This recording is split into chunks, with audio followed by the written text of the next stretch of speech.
안녕하세요. 저는 지금 중3 친구들과도 수업을 하고 있는데요. 중3까지 이 독서 논술 수업을 지속하기는 생각보다 굉장히 어려워요. 왜냐하면 중학교 과정에서 다른 영어나 수학, 특히 수학 학원 때문에 이 독서 논술 수업이 지장을 많이 받는 경우가 있어요. 그래도 역시 수학은 중요해요. 특히 수능이 통합으로 바뀌면서 문이과 통합이지만 사실 말로만 통합이지 결국은 뭐 문과나 이과 그리고 대학의 학과에서 요구하는 것들은 예전하고 크게 달라진 것 같지는 않아요. 그런데 지금 중3 아이들이 이제 적용되는 수능 문이과 통합이기는 해도 결국은 수학의 비중이 훨씬 더 커졌다고 저는 생각을 하거든요. 왜냐하면 문과에서도 결국 어떤 결정적인 그 당락을 좌우하는 게 이제 수학이 돼버렸어요. 이과는 뭐 말할 필요도 없고요. 그래서 이제 수학 때문에 학부모님들께서 수학에 대한 걱정으로 인해서 선행도 많이 빼시고, 그리고 이제 수학에 대한 학습량 자체가 많이 늘었죠. 그 부분은 저도 인정할 수밖에 없는 것 같아요. 그렇다 보니까 상대적으로 수학 때문에 중학교 과정에서 책을 읽을 시간이 아이들이 너무 많이 빼앗겨 버린 거예요. 물론 책도 읽어야 되고 국어 공부도 해야 되는데 사실 고등학교 올라가면 또 책을 읽을 시간이 많이 부족하기는 해도 또 시간을 내서 읽는 친구들은 책을 읽어요. 그러니까 공부 다 할 거 다 해놓고 휴식을 하는 과정에서 책을 읽는 거예요. 그렇다면 지금 중학교 3학년에서는 도대체 어떤 책들을 읽어야 될까? 물론 이제 생기부에서 독서 기록이 그 제목하고 저자만 기록이 되죠. 그리고 사실 고입에서의 생기부 독서 기록은 면접에서 어떻게 보면 독서에 대한 질문, 그리고 자기소개서에서 그걸 녹여내기 위해서 결국은 독서가 필요하긴 한데, 그걸 떠나서라도, 그런 현실적인 이유를 떠나서라도 중학교 과정에서는 상대적으로 고등학교 때보다 여유가 있으니까 책을 읽고 또 다양한 그 분야의 책들을 읽고, 그리고 독서력과 독해력을 키우려고 책을 읽는데, 사실 책만 읽는다고 해서 독해력이 그렇게 급상승하지는 않아요. 어떻게 보면 진실인데, 책도 읽으면서 동시에 독해력을 키우는 훈련을 동시에 해야 돼요. 아주 타이트하게. 그러면서 동시에 우리가 국어 공부도 신경을 쓸 수밖에 없죠. 근데 어쨌든 중3 친구들은 그럼 도대체 이제 고등학교 가는 게 한 학기밖에 안 남았잖아요. 그럼 도대체 이 시기에는 뭘 읽어야 하나. 그래서 저랑 수업을 하는 친구들은 3학년 1학기 동안에는 서양 고전을 조금 읽었어요. 역사 책, 세계사 책을 읽은 후에 그다음 서양 고전을 읽었어요. 근데 서양 고전이라고 해도 워낙 그 난도도 다르고 그 종류도 많고, 그래서 고민을 조금 하다가 일단 서양 고전은 1800년대 고전, 그리고 1900년대 고전을 한 4권씩 정도 골라서 진행을 했고요. 1800년대 고전은 겨울방학 동안 읽었기 때문에 조금 여유가 있었고, 1900년대 고전은 아무래도 이제 근대와 현대로 가까이 오면서 상대적으로 분량은 줄어들었지만 읽기가 조금 좀 깊게 읽어내기가 쉽지는 않지만 그래도 한번 도전해 볼 만한 책들을 지금 읽고 있어요. 그래서 지금 제가 중3 친구들과, 그리고 이제 앞에서도 말씀을 드렸지만 중3 친구들은 중3까지 독서 논술 수업을 진행을 한다라는 건 기본적으로 학교 국어 성적이 항상 90점 이상이 유지가 된다라는 거예요. 왜냐하면 그 국어에 대해서는 어느 정도 궤도에 올라갔고 책도 읽어낼 수 있는 역량이 된다라는 거죠. 그래서 제가 이제 중3 친구들과 읽어낸 책들을 소개를 해드릴게요. 그러니까 제가 지금 소개해드리는 책은 국어 성적이 90점 이상 되는, 근데 꼭 90점 이상이 아니더라도 독서력이 되고 그리고 책을 읽어낼 수 있었던 학생들의 케이스라고 볼 수 있어요. 그리고 중학교에서의 독서와 고등학교에서의 독서, 그러니까 중학생 때 읽었던 독서와 고등학생이 되어서 하는 독서는 사실 몇 년 차이가 있기 때문에 또 아이들의 지적 능력이나 어떤 논리력이나 사고력이 또 중학교하고 고등학교는 다르잖아요. 중학생과 고등학생은 다르잖아요. 그래서 중학생 때는 사실 내가 이 책을 읽어도 완벽하게 이해하기는 쉽지 않아요. 그리고 이제 이런 고전이라는 건 어른이 되어서도 사실 다시 곱씹어 읽어보게 되잖아요. 그래서 중학교 때 읽는 고전은 이제 고전의 세계로 들어가고, 이런 책도 있구나. 그리고 이 책을 내가 읽어냈다라는 어떤 뿌듯함?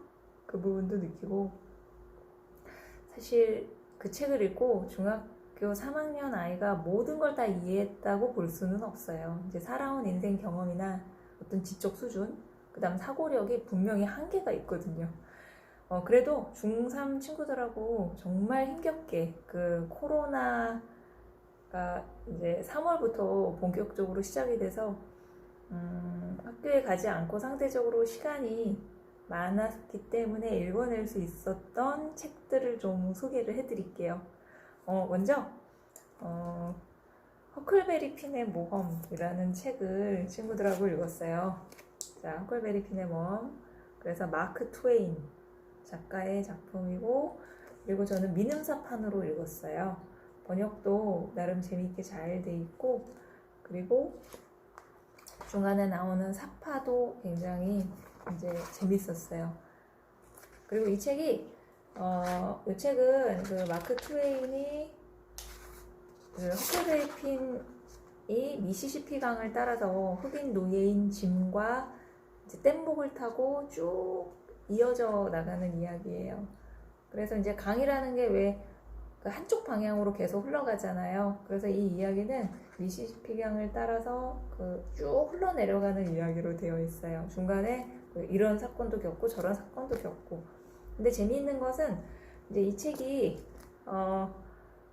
어떻게 보면 요 마크 트웨인이 처음에 이 책을 소개를 할 때 이렇게 얘기를 해요.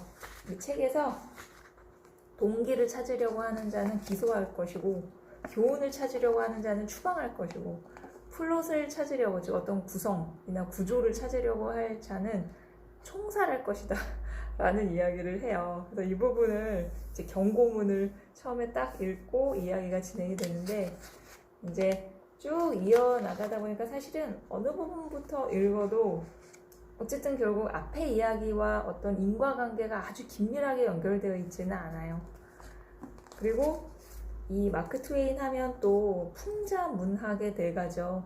그래서 이 책을 읽으면서 그 당시 미국 사회, 그 흑인 노예 제도가 이제 남북전쟁 이후에 폐지가 되지만, 그래도 여전히 흑인 노예에 대한 미국 사회의 어떤 시선, 인종차별에 대한 시선, 그리고 그 과정에서 그 허클베리 핀이 깨닫게 되는 부분들, 그리고 1800년대 미국의 그 날것 그대로의 모습을 너무나 재미있게 묘사를 해놨어요.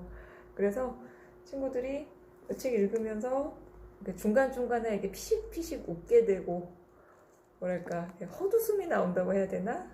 그리고 굉장히 그 발랄하고 재치가 넘치는 표현들이 많이 나와 있어요. 그래서 이 책은 거의 한 3번에 나눠서 우리 중3 친구들과 읽고 이야기를 했고, 그 다음에 미국이란 나라가 어떤 나라인지, 그리고 어떤 과정을 거쳐서 만들어지게 되어서 현재의 미국이 되었는지에 대한 어떤 실마리를 주는 굉장히 미국적인 책이라고 볼 수 있어요. 그래서 친구들이 생각보다 재밌다 라고 했어요. 생각보다 재밌다. 그리고 옛날에 읽었던 축약본보다 훨씬 재밌다. 다양한 에피소드가 있어서 그렇게 얘기를 해줬어요. 그래서 이제 이 책을 읽고, 사실은 이 책을 읽기 전에 이제 유럽에서 그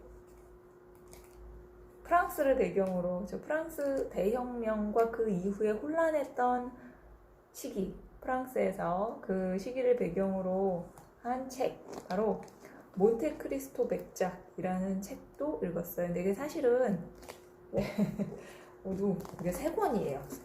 아주 두만.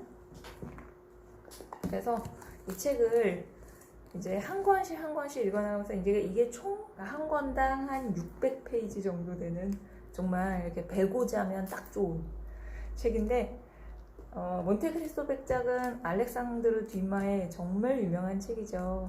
근데 이제 이 책을 아이들과 읽는데 정작 이 책은 문장이 그렇게 어렵지는 않아요.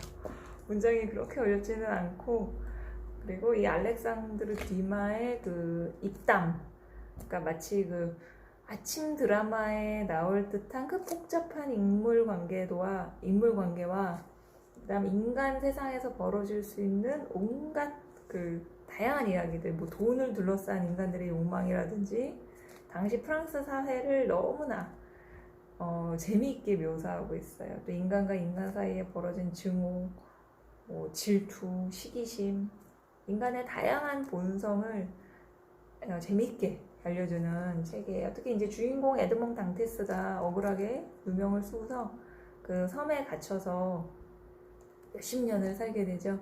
그랬다가 이제 탈출해가지고 그 보물을 찾아내고 그 후에 자신을 그렇게 만든 사람들에게 하나씩 복수를 해나가는 이야기인데, 학생들이 읽으면서 중간에 막 정신줄을 놓기도 하고 왜냐면 이 서양 고전의 특징이 그 기본적인 이야기가 진행이 되다가 중간에 딴 이야기로 갔다가 다시 오죠. 그러니까 이야기 속의 이야기, 액자식 구조가 굉장히 많죠.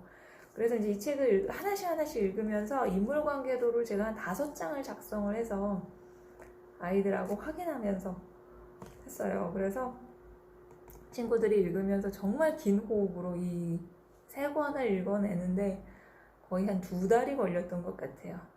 그래서 중간에 이제 포기하려는 걸 다시 끌어와서 읽히고 그래서 정말 긴 이야기의 흐름을 알 수 있는 책이에요.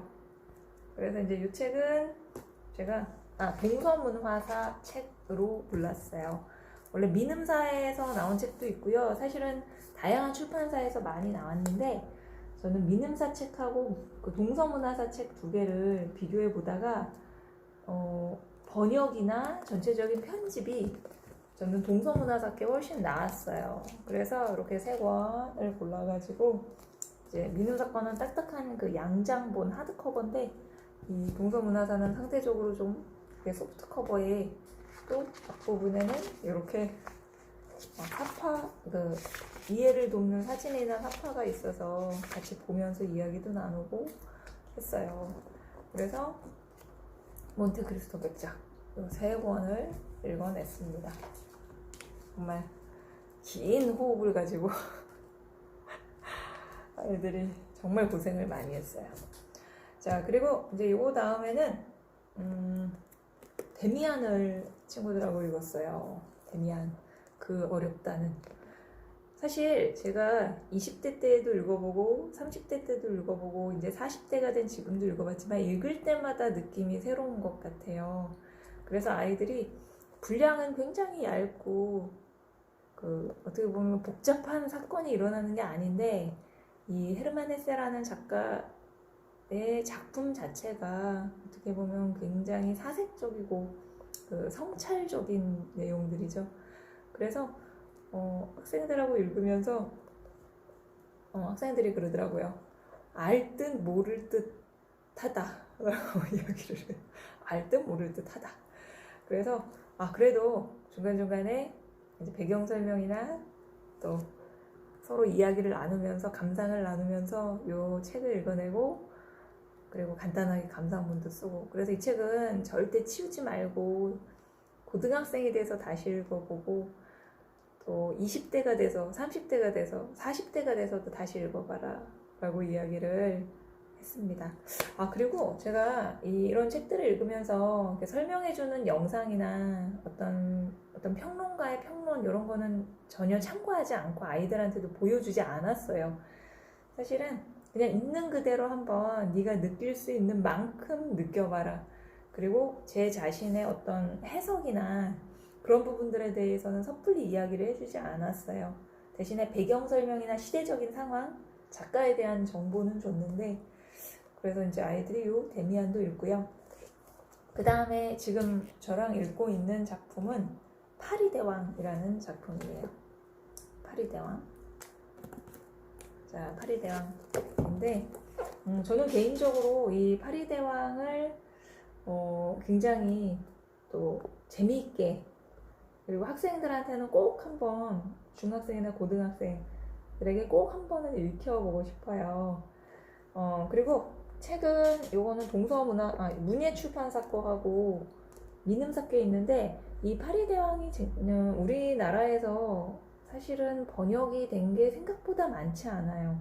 그래서 찾아보다가 번역이 어느 것이 더 잘 됐을까 생각하다가 민음사 거를 읽어봤는데, 민음사 거는 읽다가 조금 화가 많이 났어요.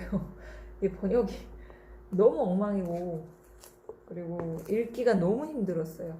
근데 그나마 이 문예출판사께 번역이 조금 더 잘 돼 있어요. 매끈하게. 근데 그래도 아주 매끄럽고, 아주 유려하다라는 느낌은 안 들어요.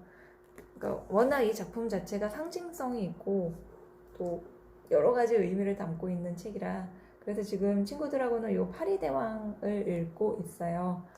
그 외딴 무인도에 이제 비행기를 타고 가다가, 그 핵전쟁을 피해서 비행기를 타고 가다가 불시착하게 된 그 소년들의 이야기인데요. 뭐 6살에서 12살까지. 근데 이 무인도에서 어떻게 살 것인가, 이 소년들 사이에서 분열이 일어나게 되고, 그 부분들에서 또 다양한 상징적인 소재들이 나오는데, 그 부분을 중3 아이들이 굉장히 재미있게 또 굉장히 흥미롭게 받아들였어요. 그래서 현재 이 책을 읽고 있고, 여기에 나오는 각각의 인물들, 그다음 각각이 상징하는 이 상징물들이 무엇인지를 생각하면서 읽고 있어요. 자, 그래서 요 파리대왕이 끝나고 나면 이제 저와는 위대한 개츠비는 영화로, 중3 친구들과 영화로 보고, 그리고 마지막으로는 1984를, 조지 오웰의 1984까지 읽으면서 이제 1900년대의 서양 고전을 마무리를 할 생각이에요. 그래서 우리 중3 친구들 이제 독서력이 어느 정도 되고, 그리고 이렇게 시간이 길어진 이때에 고등학교 가기 전에 서양 고전도 한번 읽어보면서 자기 나름대로 해석도 해보고 또 독서력도 키우고 하는 시간을 만들어 갔으면 좋겠어요.